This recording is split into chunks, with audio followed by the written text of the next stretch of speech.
do a better business ultimately. So I think you have to just think about it in those terms. The other thing that I would say is know your skill set.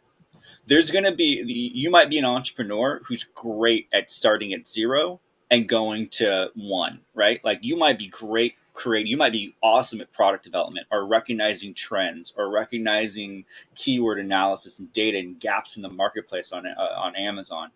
But what took you from zero to one, don't have the skill set or experience to go from one to two, the next level in that business. So recognizing that and selling it, even if it's a little bit early, even if you're not maximizing your profits potential for that business, it's still putting it out there on a high, and you're going to maximize your profit potential. You might not maximize the profit potential of the business, but it is going to be for you, because what could happen is that you might run it, but you might start to run it and it starts to decline because you don't have the skill set to do it, because your expertise is going from zero to one. And so just leverage that, and then you can sell it. You can find the next trend, find the next thing that's ready to roll, and you can be back to doing what you love to do, because some people just are good at that, and other people are good at taking it to the next level and maintaining it and growing it at a brand level and kind of taking it to that next role. Yeah, that's where my mind kind of went with this stuff, as the realization of a marketplace that emerges around this idea of buying and selling e-commerce.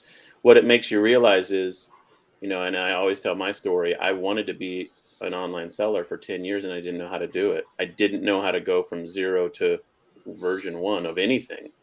And I just watched other people do it. I watched the Dave Espino infomercial for years. And then finally, in desperation, when we needed to, we kind of figured it out with eBay. But now, if there's a ready marketplace where you literally can look at business opportunities and say, oh, I could totally run that one. That's something I know about. That's something I like. That's something I'm passionate about. It really creates an interesting opportunity for new on-ramps for people who aren't dumb. I mean, they're not bad people. They don't know how. I'm one of them. I was like, I'm not a 0 to 1 guy. I'm not very good at that. It's like I wasn't dumb back then. I could have run something. I just didn't know how to start it.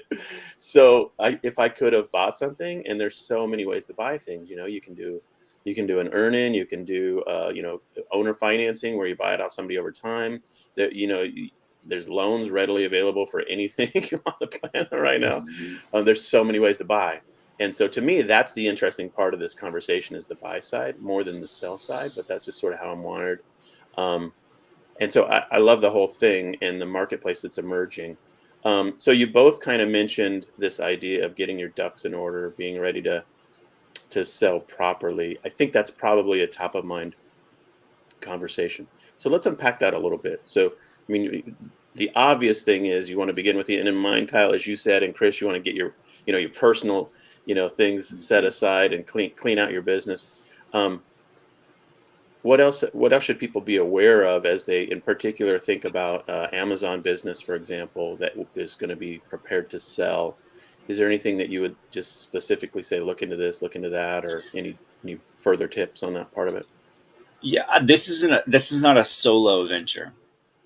You need to put together a team to support what you're going to do. You need to have the right CPA. You need to have the right the lawyer. I mean, you need to put together the right team. And as your business is growing anyway, you probably have that team. However, I would say you want to go out and find people that have experience in doing exactly this thing. Like, you don't want to ask your CPA who's barely understands Amazon for you at this point, right? And like, hey, how do I sell this thing? Oh, you just treat it like any other business, because there are nuances and specifics to this business. In order to maximize your profit, you got to have the right team members. And you're saying that, I know we both know, insider like mind here, is that you and I are working with someone right now on the sale of their business. We're helping them prepare their process and presentation docs, like the marketing documents for it, just to, the sale of it, and thinking through that process with the client. And it's been a fun process, and we're excited to be able to do that. And I think you're right. That's a key part.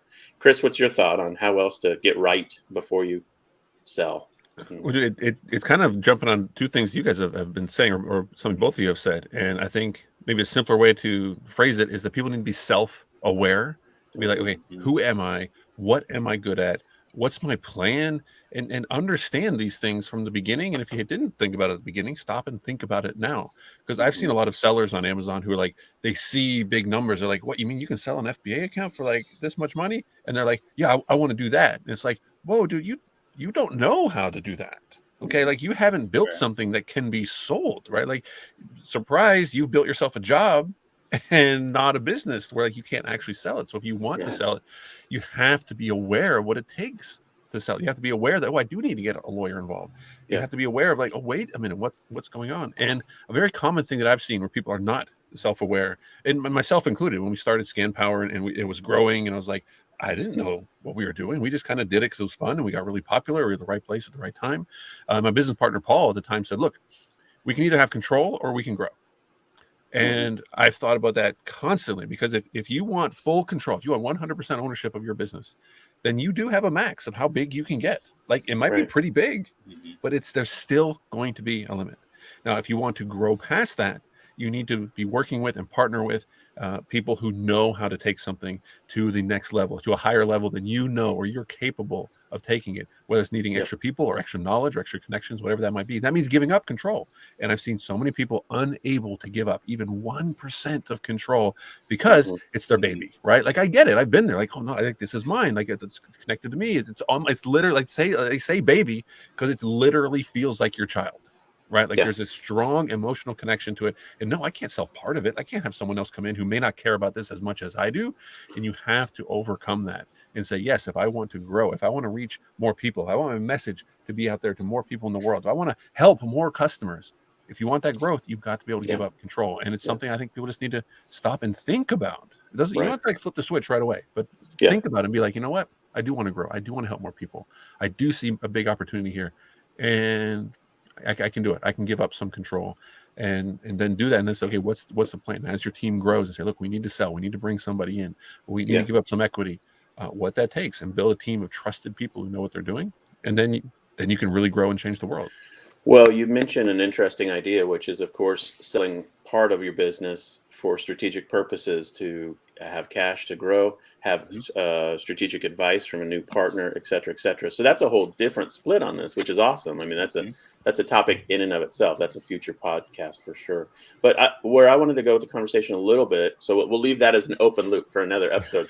But where I wanted to go with this one is also the top end of the deal, where big companies, multi-billion-dollar companies, Thracios of the world, are rolling up e-commerce operators and just buying people outright and making it pretty darn easy, or at least you guys tell me what you think in terms of the acquisition offers they're making to smaller sellers. What's your thought on that whole trend, and is it going to continue? Is it a moment in time? Or is this just the beginning of something new where people start little operations and they sell them to bigger operators? What's your thought on that, Kyle? You go first, and then Chris. I think that it's just indicative of the maturing of a market. I think most markets go through sort of an aggregation phase, and then after it sort of stabilizes, then the innovators then move on to sort of the next piece of it, and they start to innovate again, and then it starts to cycle over again. So I think that's kind of where we're at with it. We're in the aggregation phase of this, where you have big brands like you mentioned, Thracio, and there's a handful of others that are venture backed or equity backed, and they have billions of dollars. And they're really making smart acquisitions. Oftentimes, they're structuring these deals where they're not putting out a ton of capital, but there is an earnout with it, right? So they're paying the profits, they're paying for the business over a time frame, and then what the benefit to the seller is, one, they get some infusion of capital, but two, is that they get plugged into these systems, right, that these big aggregators have. And those systems allow them to sort of take that to the next step. And therefore, they make the company potentially, hopefully, more profitable as it goes. So their actual earning potential on the sale of the business is actually expanding over that period of time. So that would be the pro argument. The con argument is that, they don't run the business successfully, or something happens in the marketplace, or something happens with that product, that they have, and it doesn't work out, and therefore you are not able to capitalize on that money out of the gate. But I do think that trend is here, and I think it's here to stay. Yeah. Chris, what are your thoughts? I think it's the exact control versus growth thing we just touched on. Yeah. Like yes, you can grow, and a lot of these aggregators are run or closely tied to people who formerly worked at Amazon, who have, I don't want to say like inside scoop, but definitely knowledge of marketplace systems, the Right. Amazon way of doing things, how to optimize listings, and say, look, we have this information and we can scale it out across multiple brands. Let's find some brands that have like a passionate fan base and have like great products, and let's use our knowledge and systems to grow those brands. I think it's smart. I think it goes back to being self-aware and being like, hey, you know what? I really like going from 0 to 1. I really like launching a brand and getting my first 10,000 customers and growing it to $1 million, a month in sales. That's not necessarily what they're even good at or even like doing, to where they can say, look, I want to buy and sell to Thrasio, and I want to do it again. And I'm gonna make another brand and sell. So they keep doing what they're good at. They're self-aware. And then they now have a partner to say, yes, perfect. I'll do what I'm good at. And I'm gonna hand you this little thing over here, and you take it, and I'm gonna get my cut and you get your cut. And that way everybody's doing what they're good at and what they like doing. Without trying to be someone else. Like self-awareness is a bigger part of this than I think people realize. Yeah, I totally agree. Okay, so next hot question, hot take we need from you guys is, what are your thoughts on the multiples available to people who sell, and what you can expect to get for your business? What's your thought on how that works? Your opinion on it? I have a point of view on this as well. So, Kyle, what do you think? How does this work currently for e-commerce operators? And Sure. yeah. The value of your business is what someone's willing to pay for. Okay, but I know. but any further detail beyond that? But let me break that down, because, but that is true. So Yes. there is no fixed chart that you look at and be like, okay, this is it. Now there are guidelines for it, and what I mean by that is that those multiples can change, and I would say on average, you can see a multiple in the 4x range for an FBA business. It has been trending up over the last, I would say, 24 months. So people are willing to spend more or pay you more as a multiple. So let's say like a 4x multiple on an FBA business is not uncommon. And what do you mean by 4x? Break it down for people who are not, like for my aunt who's watching this show. What does that mean? Sure. So you're typically going to see 4 times your net profit, or your EBITDA, right? Which is your earnings before taxes and all that fun stuff, right? So that number is, you find that number on your rolling 12 months on like a P&L, and then you multiply that by 4, and that is typically the price that you're going to get for your business. Step 1, have a P&L done. You need. Okay, so step 2, decide if you've made any profit or not. Step 3, multiply times 4. Exactly.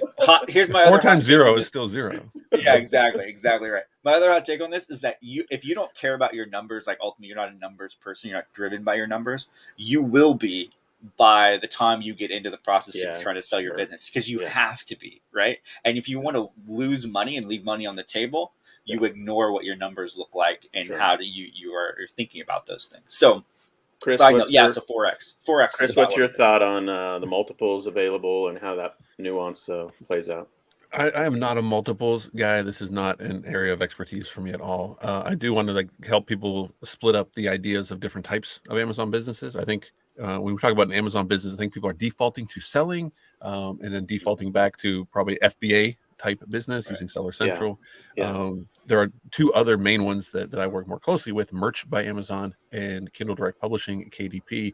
They're both going to be royalty based. So you're going to simply get royalty checks for the products that Amazon sold. Now, how you drive traffic and how you get sales and do all of those things is, of course, in the marketing and the brand building and all that stuff. But it's very different to say, look, this is how much royalties I get every month.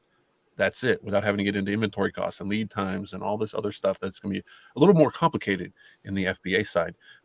There are some stories of people who have sold Merch by Amazon accounts. I don't know the exact numbers of how they were breaking it up. 4 to 7x, I think I've heard kind of thrown around a little bit, if you're bringing in consistent royalties without needing to be there as the owner doing specific marketing things to actually drive sales, where if all of a sudden you're not there, that goes away and the royalties go down. But that's what people are going to look at if they're looking at a Merch by Amazon and a KDP business. And those businesses can be rolled up and sold just like an FBA business.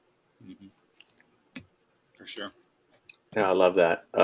My thinking on this is if you get, let's just say 4x, what you're saying is that you're going to get 4 years of future earnings at your current level of earnings. If your business is growing quickly, then you have to think through that math and think, well, that's, if I doubled in the next 4 years, then that if I retain the business, then what am I giving away in terms of future growth? I really, really debate the merits of selling an enterprise you've built for 4x. And I think it's now, if you don't like the business and you know you're going to ruin it if you stay in it, then you should dump it. But if you've built something that you can hand off to a manager and there's margin to retain it and have basically little to no personal day-to-day involvement, have a manager where you meet with once a week and you draw $100 a month out of the business, you're still retaining an asset that could grow and grow and grow and grow. Right. And, so to me, I'm not a huge fan of like, oh my gosh, I can sell my business, I'm going to do that. I just don't see the logic in it.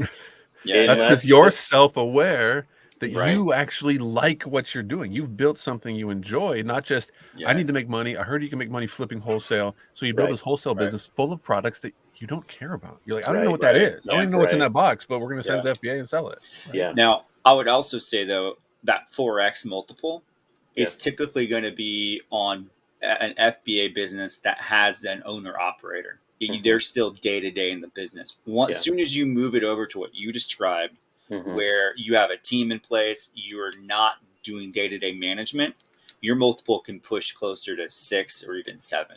Really? Yeah. Yeah. So it does change the dynamic, and also the growth curve that you're on that you mentioned too. The higher your growth curve is, the more you can sort of make a claim for a higher multiple. If you're starting to flatline your growth, then obviously your multiple starts to then hit a cap and maybe even decline. Yeah, no, these are great thoughts. Final commentary from me, which is another open loop for another conversation. So I think we've got 2 of these. We've got bringing in equity partners for growth. And then this is another open loop, which is be the roller of the ups. You acquire more and you roll up and you build an enterprise that puts together 3 or 4 or 5 or 6 companies. That's the journey Cinnamon and I've been on for the last 3.5 years or so. And so I think that's a hot topic to consider for people who like the idea of scaling in a different, unique way.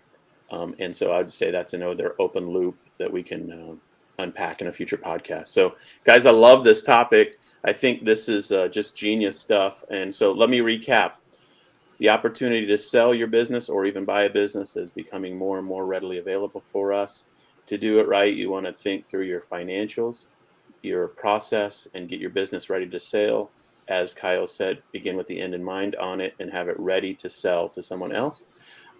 Consider the valuation and the multiples you might be able to get. Think through whether that really makes sense for you. And then, of course, get a team around you of wise practitioners, lawyer, CPA, business coach can really help you put it together wisely so that you optimize your situation. Does that sound like a decent summary of the topic? Absolutely. Yeah. Love it. All right, guys, let's wrap here. And thanks again, everybody, for listening with us. It's an honor to be able to do the show. Love to have you subscribe and follow us on the Call-In app. And then if you're watching this subsequently anywhere else, once we push this video out to our groups, then be sure to come in to the Call-In app, find the show, the e-commerce leader show. And did you know we're ranked in Call-In app?